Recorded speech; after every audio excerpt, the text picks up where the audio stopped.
ഇവന്റെ മാനത്ത് കഥകളി കളിക്കണം. അണ്ണാൻ ഇപ്പൊ വെറും കണ്ണനല്ല, അബാക്കസ് കണ്ണൻ. യാതൊരു കണക്ക് കാൽക്കുലേറ്ററിന്റെ ഉപയോഗം പോലും ഇല്ലാതെ പെട്ടെന്ന് കൂട്ടി തരും. സംശയം ഉണ്ടെങ്കിൽ നിങ്ങളൊരു കണക്ക് കൊടുത്ത് നോക്കിയാണ്.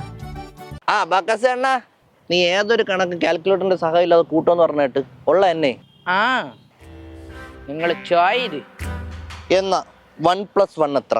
അയ്യോ ടഫായി പോയോ? ഇല്ല, അതൊക്കെ അവന് സിമ്പിള്. ആ ഇവന്ത്ര ഭരതനാട്യം കളിക്കാൻ പോണ എന്തോ ഇവൻ നാരദൻ ഇമിറ്റേറ്റ് ചെയ്യാനാണ്. എനിക്കറിഞ്ഞൂടെ.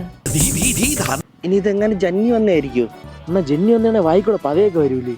ആ ഒരു തബല കൊണ്ട് അടിയിൽ വെച്ചെടുത്ത താളത്തിൽ അടിച്ചാനെ. എവന്റെ അടുത്തൊന്ന് പറയട രണ്ടാണ് ആൻസർ എന്ന്. നിങ്ങളല്ലേ ചോദിച്ചോ, നിങ്ങൾ തന്നെ അങ്ങ് പറ. അണ്ണാ 2. ഇത്ര പെട്ടെന്ന് പറയുമെന്ന് നമ്മൾ വിചാരിച്ചില്ലല്ലേ. അണ്ണാ നിങ്ങൾ ഇങ്ങനെ ഈസി തരാ ടഫ് കൂടു. അങ്ങനെയാണെങ്കിൽ 800 + 500 എത്ര? ഒരു 1+1ന്റെ ആൻസർ ഇട്ട 1 മണിക്കൂർ എടുത്ത്. ഇപ്പൊ നീ പറഞ്ഞതിന്റെ ഉത്തരം കിട്ടണമെങ്കിൽ 365 ദിവസം എടുക്കും. നീ ഒന്ന് വായി വെച്ച് മിണ്ടായിരിക്കോ ഒരു കൊബാക്കസ് കണ്ണൻ. അണ്ണാ നിങ്ങൾ കളിയാക്കാതാ.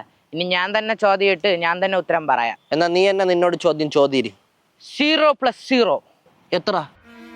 വീണ്ടും മുദ്ര വെച്ച് കളിക്കാവുന്ന നമ്മളെ കളിയാക്കണ. വാ പോവാ. ഇപ്പോഴും പുള്ളിക്ക് ഉത്തരം കിട്ടിയില്ല. ഇനി ഇതെങ്ങാനും വലിയ അസുഖം വല്ലതും ആയിരിക്കും. ഇപ്പൊ എനിക്കും ചെറിയ ഡൗട്ട് ഉണ്ട്. എന്നാ ആംബുലൻസ് വിളിക്കാൻ പോവാം. അണ്ണാ 0 പോയ തെണ്ടികള്. ഇനി 2 + 0 നോക്കാം.